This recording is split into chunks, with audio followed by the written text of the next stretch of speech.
দেখতে দেখতে অনেকগুলো বছর হয়ে গেল আমাদের বাড়িতে গণেশ পুজো হয়। তো প্রথম বছর যখন গণেশ পুজো শুরু করেছিলাম, আমার এক দাদু এসে আমাকে বলেছিল, তুই কি নন বেঙ্গলি নাকি যে বাড়িতে গণেশ পুজো করছিস?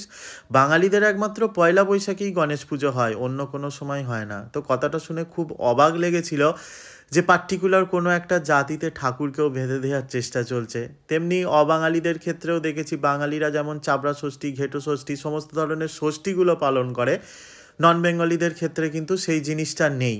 তো ভগবানকে আমার মনে হয় না যে কোনো জাতি বা কোনো জায়গার মধ্যে সীমাবদ্ধ করা উচিত। ভগবান তো ভগবানই। কি মনে হয়?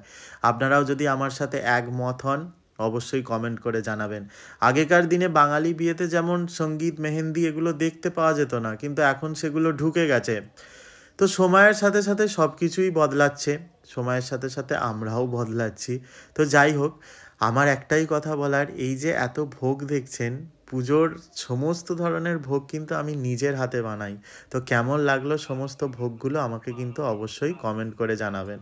समर्पयामि श्री गणपति भगवानं नैवेद्यादि समर्पयामि राजमीश्वराय नैवेद्यादि समर्पयामि श्री गणाधीश्वराय नैवेद्यादि समर्पयामि हम वक्रतुंड महाकाय कोटि सूर्य संप्रभा निर्विघ्नं कुरु मे देवे सर्वे कायेषु सर्वदा।